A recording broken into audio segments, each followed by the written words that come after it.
They call it the Sea of Sand, a place where the earth burns by day and freezes by night. The wind whispers through endless dunes like the breath of forgotten ghosts. Look around.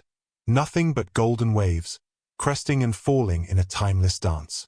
It feels eternal, untouchable. A land too harsh for life, too barren for dreams. Yet what if this ocean of silence once rang with the laughter of children? Beneath these towering dunes lie the buried skeletons of cities whose walls rivaled Babylon, whose people traded across half a continent, whose stories have been erased by time and dust.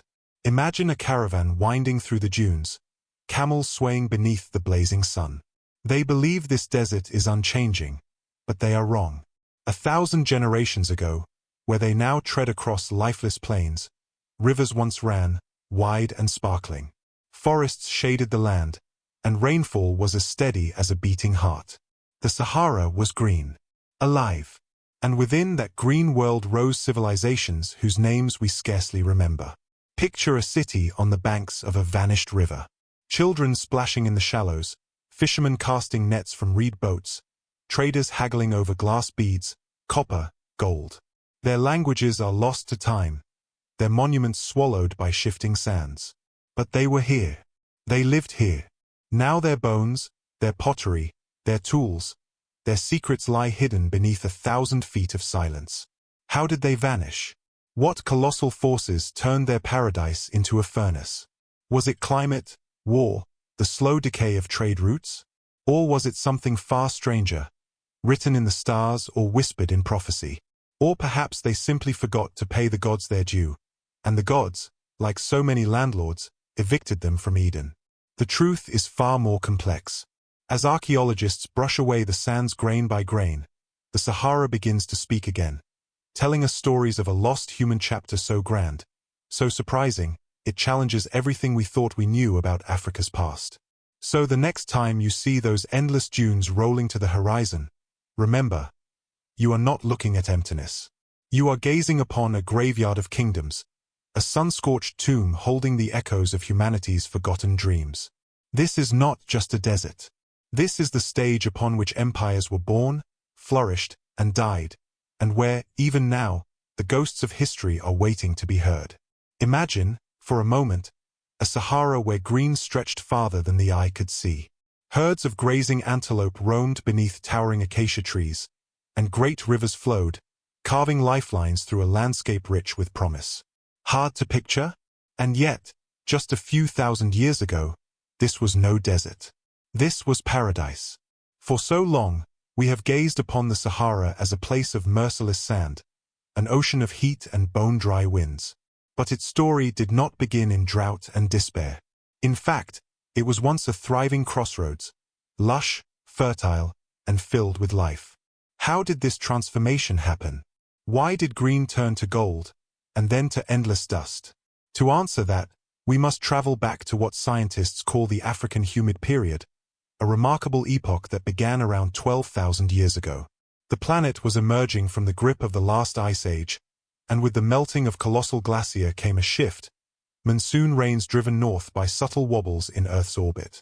It was as if the planet itself decided to breathe new life into the Sahara.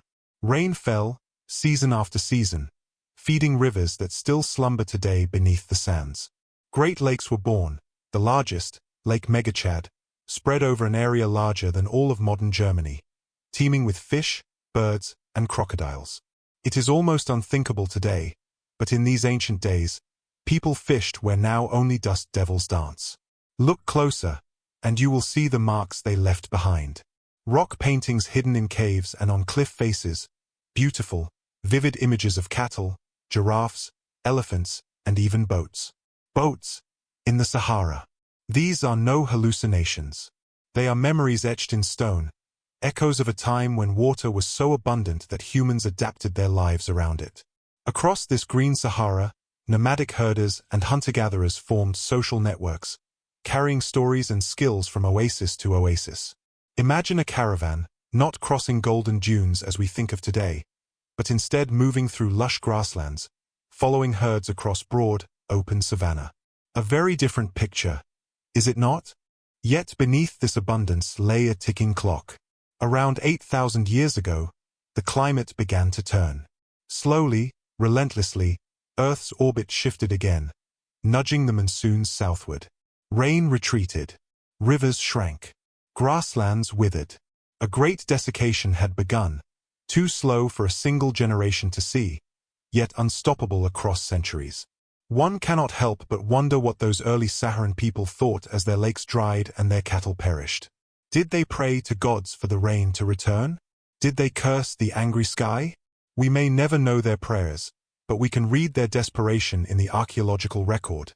Communities abandoning their settlements, seeking refuge where water still clung to the land. By 5,000 years ago, the Sahara had crossed a terrible threshold. From green to gold, from gold to a scorched and broken silence. Sand dunes marched over abandoned farmlands, and once great lakes faded to shallow pools or vanished entirely.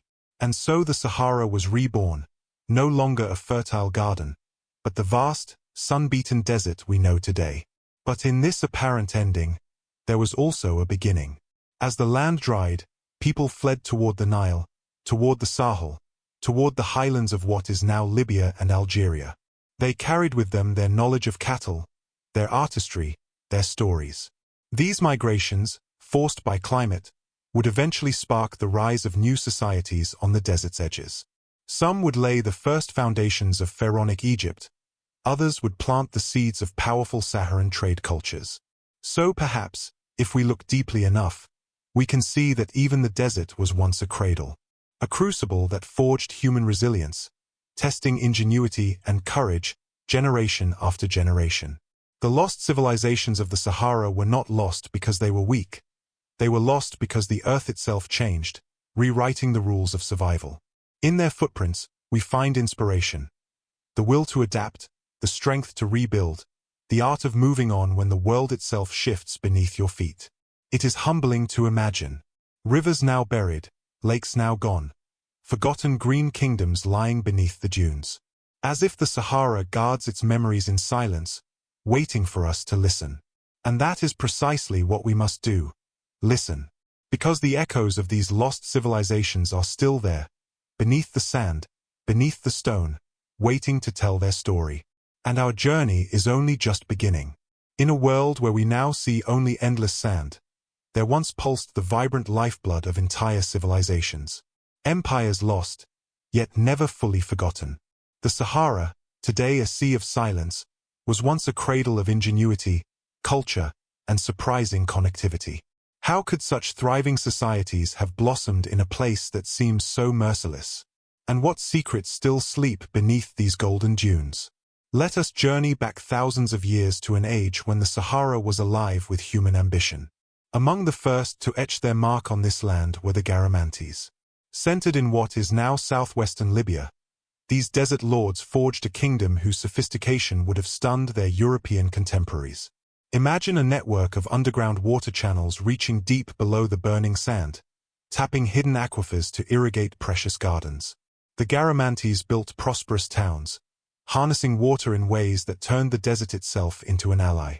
They controlled trade routes that pulsed with exotic goods, ivory, salt, precious stones, even enslaved people drawn from far beyond their borders. Chariots carved through the dunes as their warriors projected power deep into the Sahara, leaving their neighbors wary and their traders enriched. Who were these Garamantes? Truly? Raiders? Builders? Perhaps both. In truth, they were a people who refused to bow to the tyranny of the desert and instead made it serve their needs. But the Garamantes were far from alone. West of them, along what we now call Mauritania, arose the culture of Tikrit, a civilization so ancient its stone-walled compounds predate even the Great Pyramids of Egypt. These early Saharan farmers and herders built settlements of drystone architecture on a scale that once astonished visiting archaeologists. They practiced sophisticated agriculture, cultivating millet, raising cattle, and developed a society so organized that it left behind defensive walls and granaries still whispering their ingenuity. Tishit's people did not just survive. They planned, collaborated, and innovated, creating a communal identity that still echoes in the oral traditions of the Sahel today. Their rise tells us a profound truth. Civilization is not a gift of climate alone, but of human determination, to transform hardship into opportunity and opportunity into legacy. And then there were the Nubians. While the heart of Nubia lay further east, its influence pulsed into the fringes of the Sahara through trade, marriage, and culture. The Nubians, with their proud cities like Kerma and Napata, brought with them technologies and ideas that filtered westward along caravan lines. Pottery styles, burial traditions, and even distant echoes of Nubian spiritual beliefs all found their way into the desert's orbit. Like a ripple across still water, their civilization touched the Sahara, leaving patterns we are only just beginning to trace. So the Sahara, far from a dead zone, was a crossroads, a place where cultures collided and mingled, where knowledge traveled on the backs of camels and memories were carried by word of mouth. When we speak of lost civilizations, we too easily forget how connected these societies truly were. Caravans did not just carry wealth. They carried ideas, stories, beliefs, even dreams. In doing so, they helped transform the Sahara from a forbidding expanse into a network of living, breathing societies. Imagine the hushed conversations in a Garamantes courtyard, where a trader from Nubia might have swapped tales with a tick-hit farmer, debating the price of cattle or sharing news of distant storms. These exchanges bound people together, knitting the Sahara into something more than sand and thirst. In this grand desert theater, a tapestry of cultures emerged. It was a fragile miracle, sustained by precious water, delicate trade alliances, and the sheer will of human communities. But even the strongest walls can fall. Even the finest irrigation channels can crumble when the desert decides to shift its mood. How long can a civilization endure when the very land beneath it seems determined to reclaim what was once its own? We will soon see how climate and conflict, those twin architects of ruin, conspired to bring these Saharan civilizations to their knees. Yet for a time, they rose, bold, brilliant, and stubbornly hopeful, leaving us with a question that still haunts the desert winds. If they could do it once, in a land so fierce, could we ever do it again? They gathered in the shade of stone dwellings, their faces brushed by a dry, relentless wind. They shared bread baked from ancient grains, sipped water drawn from wells as old as legend, and told stories of ancestors who once walked a green Sahara. These were the echoes of a civilization that defied the desert. To truly understand the lost civilizations of the Sahara, we must look beyond their grand monuments and vanished cities and instead step into their daily lives. How did these people, surrounded by endless waves of sand, manage to endure? What rhythms beat in their hearts as they rose each day to greet a sun that showed no mercy? Picture a settlement on the fringe of an ancient lake, the air cool at dawn before the desert heat surged. Women ground sorghum or millet on smooth stones, their hands moving in the same patient circles their mothers taught them. Children chased each other across the courtyard, laughing in a language long forgotten. The men, already returned from tending distant herds, sharpened tools made of stone and bone, preserving skills passed down through centuries. Food was more than survival, it was culture.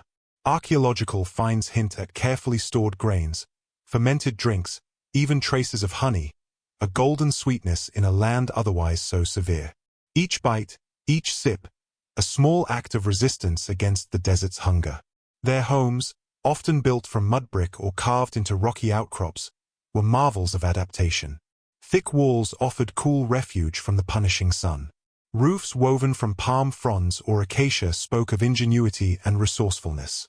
These structures were not mere shelters, but quiet triumphs of engineering, shaped by knowledge of a hostile world.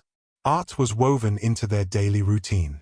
Thousands of rock paintings, spread across caves and cliff faces, reveal a world far more vibrant than the one we see today. Herds of cattle, giraffes, even crocodiles, animals impossible in the Sahara's modern desolation, are etched in vivid color. These images are the diaries of a lost people, telling us what they valued, what they feared, and what they loved. Was art simply decoration, or a prayer to the gods for rain and good fortune? Family formed the bedrock of survival. Clan ties and tribal bonds offered security and identity. Children were taught to respect their elders, to carry forward oral histories, to never forget their roots. In a land where resources were scarce, family meant everything: protection, knowledge, and a sense of purpose in an unforgiving land. You can almost hear the faint music of their ceremonies, the rhythmic beat of drums made from animal hide, call and response chants echoing over the dunes. Rituals were as essential as food or water, a spiritual oasis that kept them sane in a world of drought and uncertainty. Their tools tell a story of invention and resilience. Flint arrowheads, fishing hooks carved from bone, pottery fired in simple clay kilns, each a testament to their capacity for creativity, an unbroken line of human ingenuity stretching back into time. These tools were not just implements. They were extensions of the mind, forged to protect, to feed, and to build. Adaptation was their greatest legacy. They did not merely exist in the Sahara. They thrived there, reshaping their environment with techniques we still struggle to fully comprehend. How did they store water? How did they predict seasonal shifts? How did they endure when the rains failed, year after year? These mysteries still challenge us today, a puzzle scattered across the sands. In this dry furnace of stone and heat, their culture was a shield against despair. Shared songs, communal feasts, storytelling around a fire, these were as vital as any physical defense.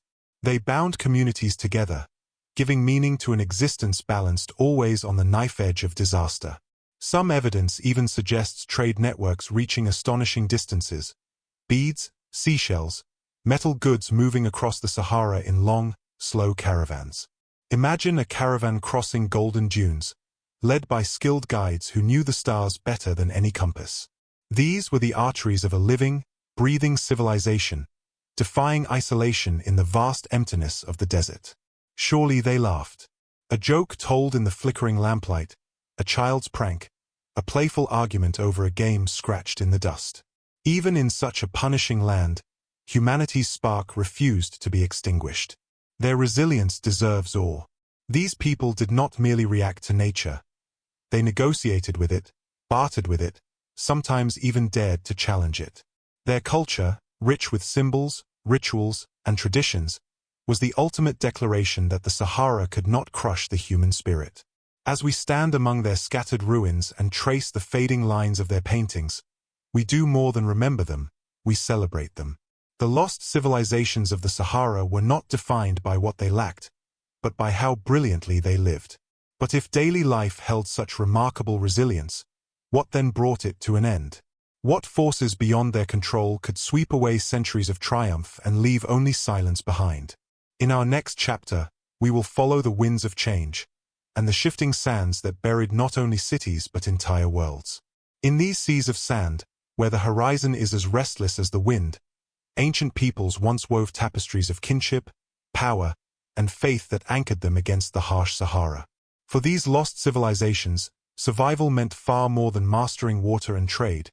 It meant shaping a society built on trust, on hierarchy, and on the sacred ties that bound them to the universe itself. Their social structures were intricate, born of necessity and held together by tradition. Tribal councils, gatherings of respected elders and chiefs, decided the fate of caravans, negotiated peace, and resolved disputes that might otherwise fracture the community. Imagine the stakes. A wrong judgment could doom a trading expedition to starvation in the dunes or spark a blood feud lasting generations.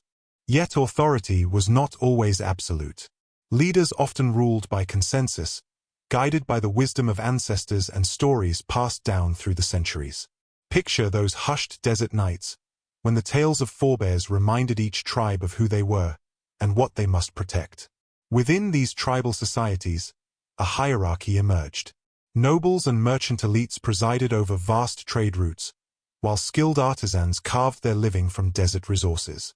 Beneath them, herders, laborists, and even captives formed the backbone of the economy. But status was never just about birth. It was also about trust, reputation, and courage proven in times of crisis. Beyond the material world, these civilizations were deeply spiritual, drawn to powers they believed governed every dune and every breath of wind. Their beliefs shimmered with mystery, gods of the sky, spirits of the earth, ancestors who lingered like unseen guardians. What spirits might have haunted these ruins after the people vanished? Could a whispered prayer still echo through the walls of forgotten temples? Their spiritual systems were not merely superstition, but blueprints for living. Rituals offered protection for caravans, blessings for newborns, healing for the sick. In the Sahara, where a single mistake could mean death, faith itself became a survival strategy, a cosmic insurance policy against a merciless land. Sometimes these beliefs took surprising forms, touched by a bit of humor from the ancient world. In certain oases, protective spirits were said to demand their share of water, or risk cursing the well.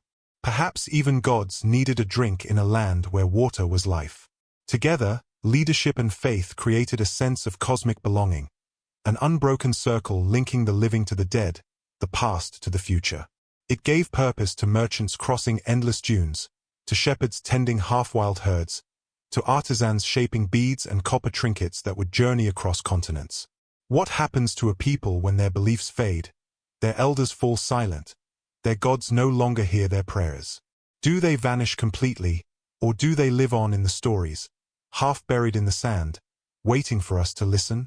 Their councils have long since adjourned. Their priests no longer offer prayers to hidden spirits. But across the Sahara, the ghost of their society endures, a testament to human courage and to the unshakable will to belong, even in the most unforgiving place on earth. In the shimmering heat of the Sahara, where sand and sky collide in endless horizons, the ancient desert hid more than mirages. It hid innovation, born of necessity, of survival, and of ambition. Imagine a caravan snaking its way across golden dunes, the low bell of a camel echoing against the wind. Each footprint in the sand marked not only a path through the desert, but a thread in a sprawling web of commerce, conflict, and ingenuity. For millennia, the Sahara was not an empty void.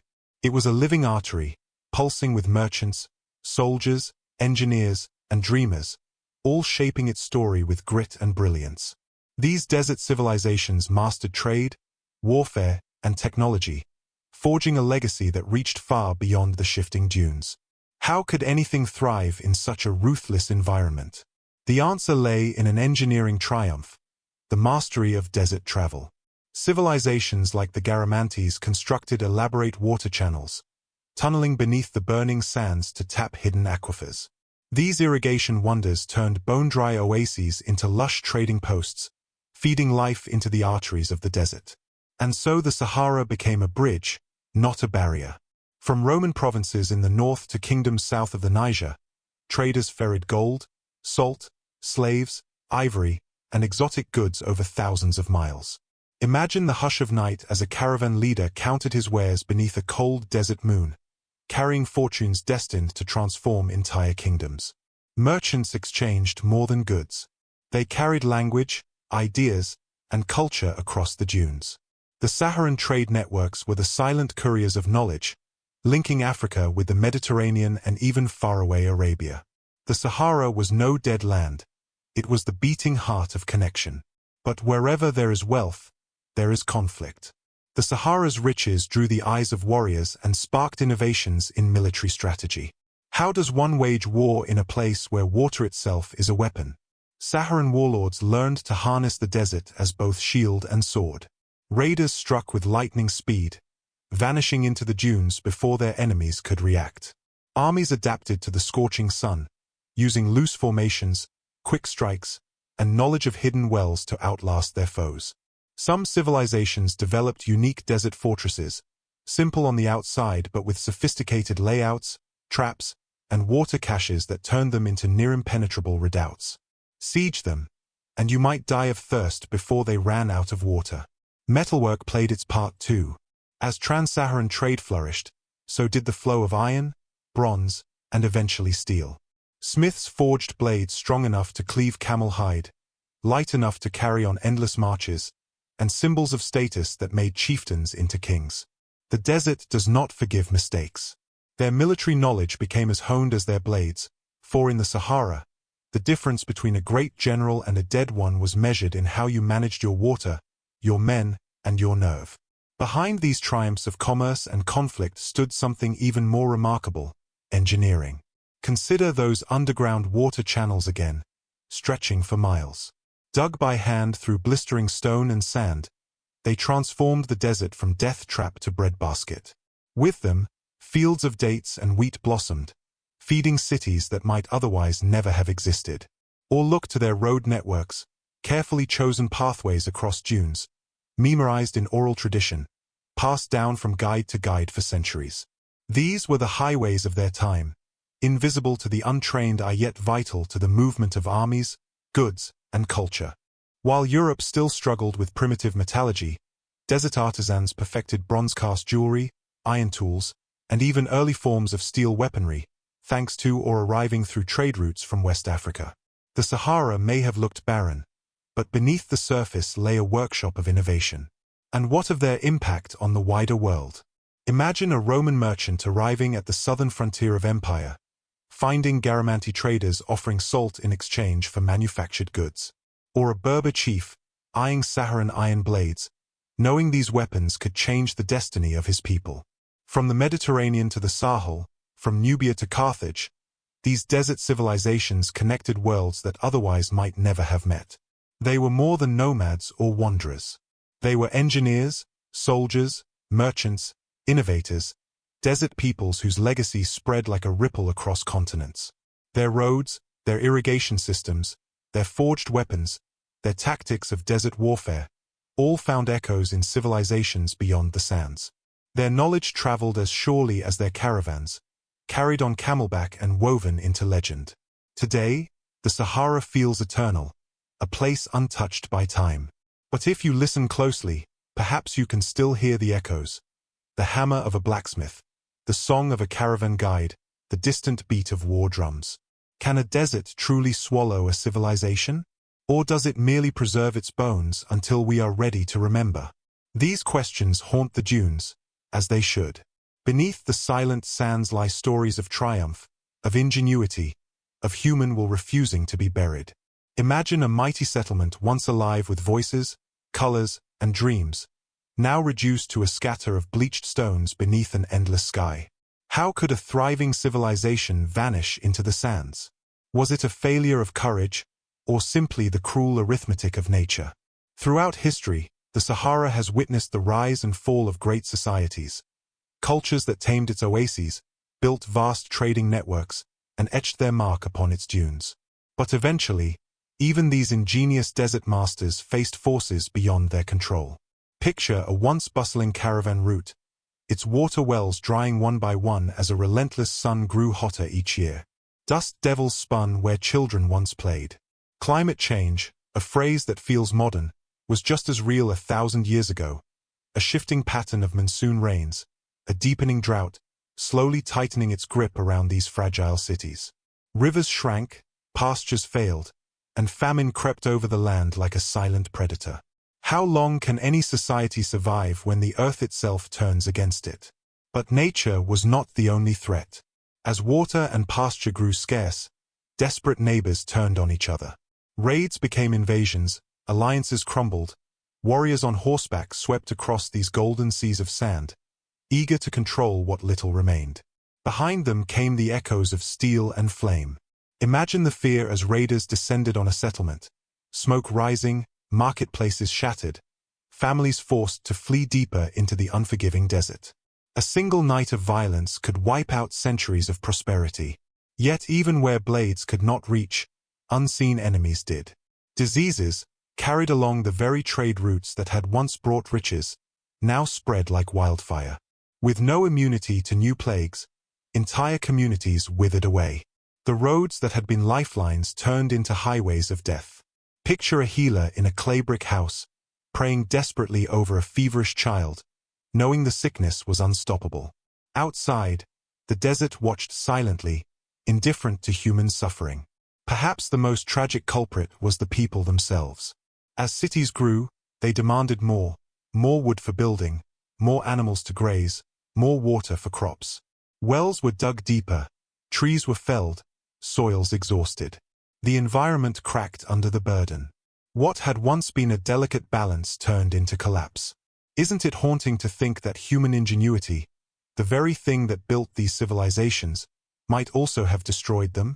You can still see their abandoned fields, where irrigation channels lie dry, a silent testament to human ambition gone too far. Did they know, as they watched their world fade, that they stood on the edge of extinction? Did they hope for rain that never came? In the end, the The Sahara reclaimed what was once hers. A few brave souls lingered among the ruins, but most vanished along the windswept caravan trails. The memory of their cities was left to the drifting sands and the curious whispers of future travelers. Imagine standing there now, the wind biting at your face, the stones warm with sun, hearing only the hush of history. No voices, no songs, just echoes. If the stones could talk, they might laugh at our belief that any kingdom is eternal. Here, in this vastness, we see the truth of the Sahara. Even the proudest civilization is fragile, its glory as temporary as a mirage. Climate, conquest, disease, and our own hunger for growth. Each alone might wound a society, but together, they bring final ruin. And so we must ask, is the fall of these lost peoples a warning to us, or simply the fate that waits for all who dare to build in the shifting sands? In the silence that follows their collapse, one question still stirs like a restless wind. What secrets did they leave behind, hidden beneath the dunes? In our next chapter, we will unearth the clues buried in these lost cities, searching for the voices of a forgotten world. In the fading glow of a desert sunset, the wind whispers through the ruins of forgotten empires. The echoes of kings and queens, merchants and poets, still stir in the shifting sands. But what, you might ask, remains of them in our modern age? And why should we, in our concrete cities and digital networks, still care? Imagine a caravan crossing golden dunes under a blistering sun. These merchants once carried not just salt and gold, but ideas, mathematics, astronomy, medicine, across a sea of sand. Their exchanges helped shape the world we live in today. In a sense, their legacy still pulses through our veins, like the beating of a distant drum. Yet so many questions remain unanswered. How did entire cities vanish beneath dunes? Was it war? Was it drought?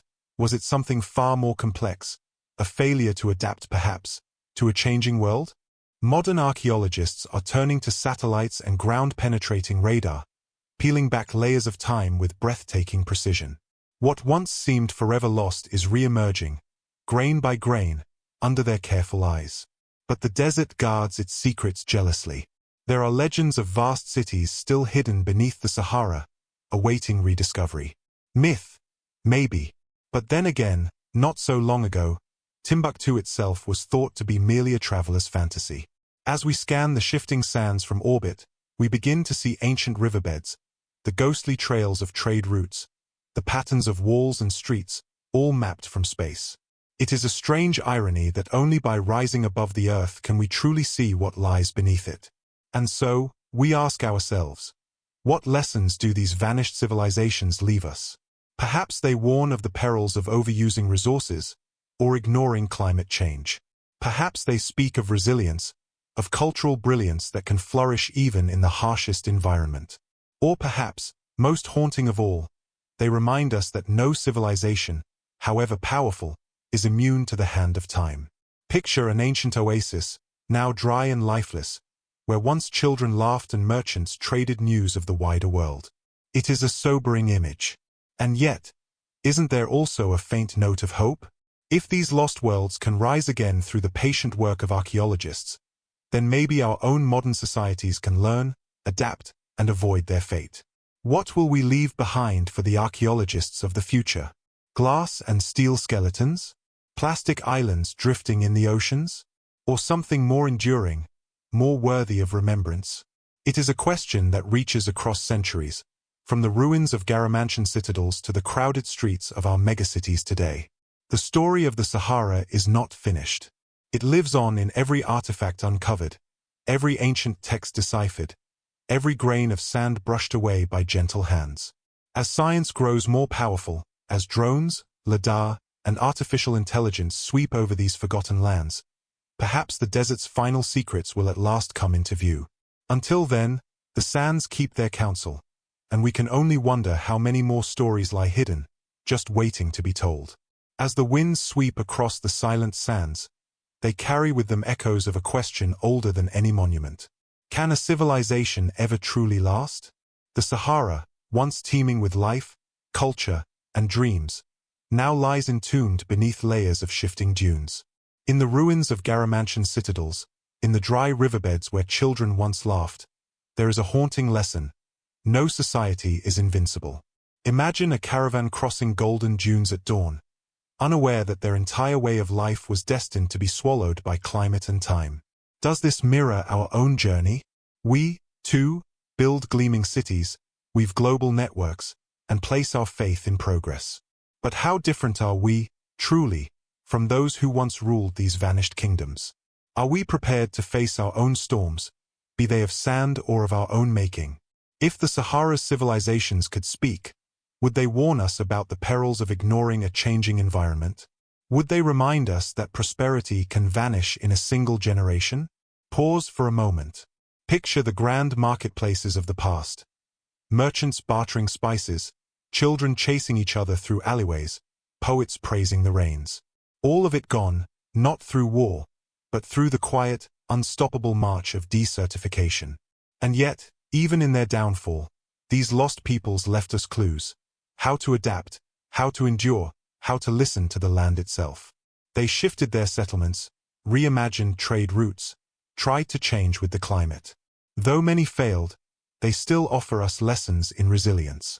Today, our challenges are different but no less daunting. We face rising seas instead of rising dunes. We build towers of glass instead of mud-brick fortresses. But in the end, the fragility is the same. Can we learn from them before it is too late? This is the true power of history, to hold up a mirror, to show us the patterns we so easily forget. Like the Garamantes, we are tempted to think our technologies will save us. But what if they cannot? What if adaptation, humility, is the truest mark of wisdom? Look once more at the empty horizon of the Sahara. It is not just a graveyard of empires.